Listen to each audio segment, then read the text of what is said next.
All right. Hello and welcome, everyone. So today we are going to be doing something just a little bit different. Today we are doing a top 5 of the things that I think you are going to be wanting to bring into the Heart of Deimos to have ready for its launch.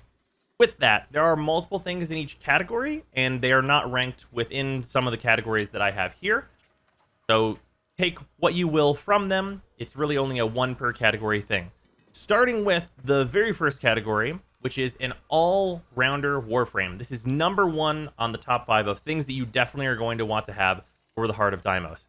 So, learning from the previous 2 open worlds, we know that it's very, very likely that the new open world is going to have a bunch of different kinds of objectives, and for that, you need a Warframe that can attack many different types of content very easily. And for that, I have chosen Gara, Korra, and Ember. And the reason I've chosen these 3 is because they all excel, but they don't all excel exactly the same way. For Gara, Gara is incredibly good at defending objectives and dealing a very large amount of infinitely scaling damage with Splinter Storm, combined with Mass Vitrify and Shattered Lash. And you can do Mass Vitrify plus Shattered Lash with a high range build to do large area clear, as well as protect objectives. This means you're going to be really good at killing tons of enemies when necessary, and defending objectives due to Splinter Storm, and staying alive due to Splinter Storm on yourself. So Gara is very, very good at doing a wide variety of activities because she is just so well-rounded. This also goes for Korra, with Korra losing the survivability in favor of way, way more and easier to access AoE damage, along with instead of always needing to kill all the enemies, Korra is very able to set up a lot of crowd control type stuff. So if we're going to be having a lot of mobile defense type objectives, Korra can very simply set up her 4 and her 2, and then the enemies are definitely not going to be getting to whatever you happen to be defending. And because Korra can set up multiple of her 4 and have her 2 going at the same time, if there are objectives in different areas that you need to be defending by yourself, if you're planning to go solo, Korra is very able to do that while clearing those enemies at the same time. And finally, we have Ember, which some people might see as kind of a weird choice, but Ember and Gara are both really easily accessible, and the thing that Ember has over Gara is simply that Ember's only really going for clear, and in general, I find Ember's build to be much less restrictive, because all she really needs is a good chunk of range, and beyond that, some very generic mods will do. You can spam 4 with Ember and use your 2, and then the 4 augment with Ember gives you tons and tons of energy. Your energy economy becomes very, very good, kind of no matter whatever else you're doing, as long as enemies are dying from your 4, which they always are. Ember has access to her 1 augment for huge amounts of damage buffing, so if there are any really tough enemies, which we're going to get to in the second thing here, she can handle those with that very large buff. So that's the stuff that Ember has going for her. I think any of these 3 Warframes are going to excel very much in the Heart of Deimos. And moving on, we have number 2, which is Burst Weapon. Any really high damage burst weapon will do, and there are a few options here. The first is a thing that I think anyone should strive to have, which is a Redeemer Prime. Redeemer Prime is one of the most insanely powerful burst weapons in the entire game. It also counteracts 2 forms of damage reduction that have been employed in parts of Warframe, which is part of why it's such a good burst weapon. It has an extremely high pellet count, so per hit damage reduction, like capping out your damage at a certain level, is not as effective against the Redeemer because it's going to hit the enemy so many individual times, and you'll deal tons of damage because of that.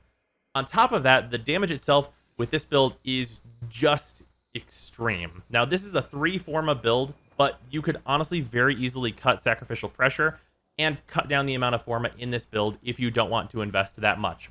Also, you do not need Primed Fever Strike. That is very much not required.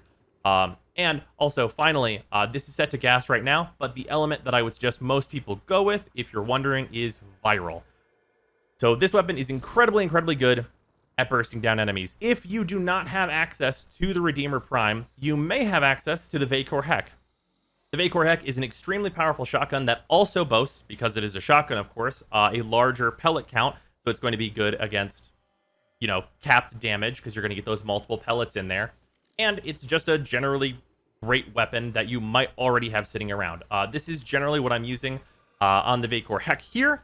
with, of course, some chance that you might want to go with like one of the primed cleanse mods if you happen to want to fit that into one of these builds.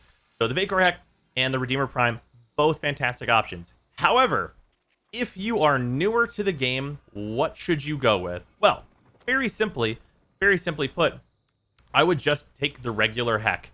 The regular Heck is a fantastic weapon. This is the weapon that I would suggest to literally all MR4s, no matter what. This weapon is just fantastic, and one Forma, it gets you a lot. Right now, it is, of course, on Corrosive Blast here, but you can get away with a ton. The main thing that you want to get, if you have the Heck already, is Scattered Justice, because this is also going to give you access to a heal, and for a lot of earlier game players, that is going to be invaluable, with a part that we're going to talk about coming up as well. But those are the 3 burst weapons that I would immediately suggest. Obviously, there are sniper rifles as well, but I feel like those 3 really encompass the main stuff you're going to want from your weapons. As a bonus, Gara, if you're deciding to go with her, this build on Redeemer Prime helps her stack up her 2 in terms of damage very, very easily as a bonus. Moving on, we have maybe a weird category, and this category is premium Helminth food. Just Warframes that you're going to want to feed to Helminth that you were going to want to have ready when that launches so that you can do the new content and have already done the farms for these Warframes. The first of which is Protea. Now you might be wondering, well, why Protea? Well, the reason is because as far as we know right now, 4s can't be the ability that gets given out. And what that means is that the choices on Protea are Grenade Fan, Blaze Artillery, and Dispensary, and all 3 of these abilities are absolutely stellar when put on other Warframes. These are great abilities in combination on Protea, and Protea is a well enough functioning Warframe. She's pretty good. But giving Grenade Fan to a lot of squishy Warframes gives them a huge amount of survivability. That's incredible. So if we get that, great. As a bonus, also a crowd control ability, and this is going to be very, very useful to a number of Warframes if we get this. If we get Blaze Artillery, this is a DPS ability to be put on any Warframe that's already building duration that might not have a DPS ability. And while I doubt it would be Blaze Artillery, if we happen to get this, that would be fantastic. And then last, we have Dispensary. Dispensary, especially for like earlier players, this gives out health, energy, and ammo in large quantities. So this is going to keep a lot of builds going. If this gets put onto a lot of other Warframes, this is going to really change the energy economy of those Warframes to be a lot easier to manage. So if you are a player that is really envious of people's Energize, if we happen to get Dispensary, you don't need an Energize. You're going to have plenty of energy to work with if you have an extra Protea built to feed to Helminth for that system. So Protea is definitely my number 1 on this. And for very similar reasons in this number 3 slot, we have Nidus, who, in my evaluation, is probably not going to give Virulence. And that would mean is going to be Larva or Parasitic Link. Parasitic Link is an incredible damage reduction buff and also is going to be a huge damage increase. So there's no downside to this whatsoever. It's an incredible, incredible, incredible ability. Or we're going to get Larva. And the reason you'd want Larva is because this ability is actually the ability that has made Nidus valuable in farms in the past. And what that means is that whenever you zoop all the enemies into one location, you are suddenly able to kill them all very, very quickly with a variety of Warframes, such as Gara, for example, with her 2 and doing a lot of damage and zooping them all into one spot, hitting them all at once, stuff like that. And this can be utilized in many, many farms going forward if this is the ability that we happen to be getting. So Nidus, very, very easy to think that whatever we're going to get from Nidus is going to be quite good. And finally, once again, for similar reasons, we have Nova. Nova is either going to give Nullstar, which is damage reduction for your health, which is great on a number of Warframes, Antimatter Drop, which is a very solid DPS ability for Warframes that don't have one, or Wormhole, which is an incredible movement tool that is one of the fastest mobility tools in the entire game, if not the fastest. It is at least the fastest in a straight line. And that is also super, super valuable. And even beyond that, unlike Protea and unlike Nidus, who have lackluster 4s, if we get Nova's 4, this game is solved as a whole. So while I think Protea might be the most valuable because of the quality of the abilities I think are eligible to give out to other Warframes, I think Nova, if you're just looking for the safest possible bet, that is, by the way, also the easiest to farm, I would definitely at least have a Nova ready to go so that Helminth can give you one of these abilities on some of your other Warframes. Now, moving on, we have a pretty simple number 4. There's really only one option, and that, put very, very simply, is a Smita Kavat. Now, Smita Kavats, they do one thing, and they do one thing only, and that's charm. Smita Kavats have a 28% chance every 27 seconds to bestow its owner with good fortune. Now, this comes in a variety of packages, but the main one is a very, very large boost to affinity and pickups. And in fact, it's a doubling. You'll get double affinity and double pickups of resources.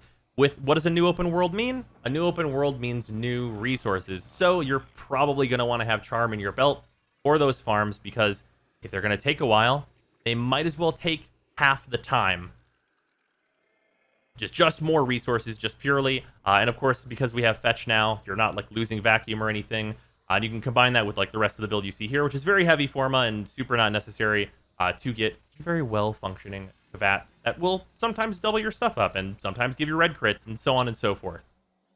And then finally, we have the final thing that is maybe not as necessary, but coming in at number 5. At number 5, we have a kitted out operator. Now, what does a kitted out operator mean?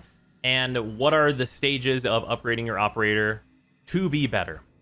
Well, the stages of upgrading your operator are mainly, the initial thing is focus. Zeneric is the main focus school that many people are using, and it is for good reason. We have Energy Pulse, which is going to give you more energy. We have Energizing Dash, which is going to give you more energy over time and on call, which is great. On top of that, the operator also has access in Zeneric to Temporal Blast. This 80% slow is actually pretty useful, especially for boss-type enemies, and could be very good against the enemies that we already know are going to be weak point-based centric in the new content, so there's that. And as a bonus, if you're looking to get into heavy attacks, we also have Inner Might. Of these, the two very most important ones are Energy Pulse and Energizing Dash. So if you can get those, that's fantastic and will help boost up your energy regeneration and will make your energy economy much, much better. This is especially important because the Infested are very well known for having the Energy Drain Eximus on their side. Outside of that, the other things that I would say that you'd probably want to have access to are going to be Magus Elevate if you can swing it, because Magus Elevate is a little hard to get to. Obviously, it's going to require like a large amount of rep from the quills, but Magus Elevate is absolutely invaluable. On Transference In, you have a 95% chance to restore 300 health to your Warframe, which means every time you hit 5 twice, you're going to gain 300 health 95% of the time. This is an incredible amount of healing and is useful on pretty much every single Warframe in the game outside of edge cases like Oberon. And this ability to heal, I think, is going to be much more important because this is an infested open world.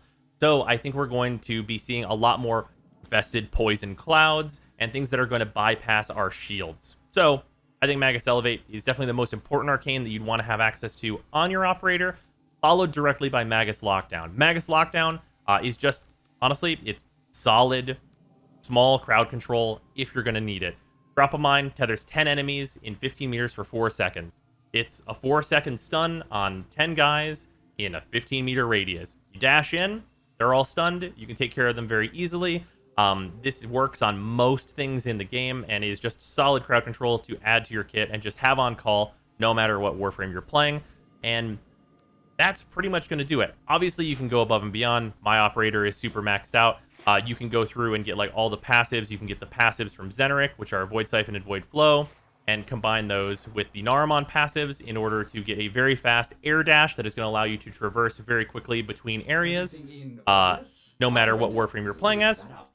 And that stuff is all fantastic as well. But a kitted operator is number 5 on my list because they are so useful to have around if you are going to get to that point. But yeah, that is going to do it for the video today. Hopefully you guys have enjoyed this. Have not done like a top list before, so we'll see what happens. And I will see you guys tomorrow. Thanks everybody for watching. Hope you guys enjoyed this. Bye-bye.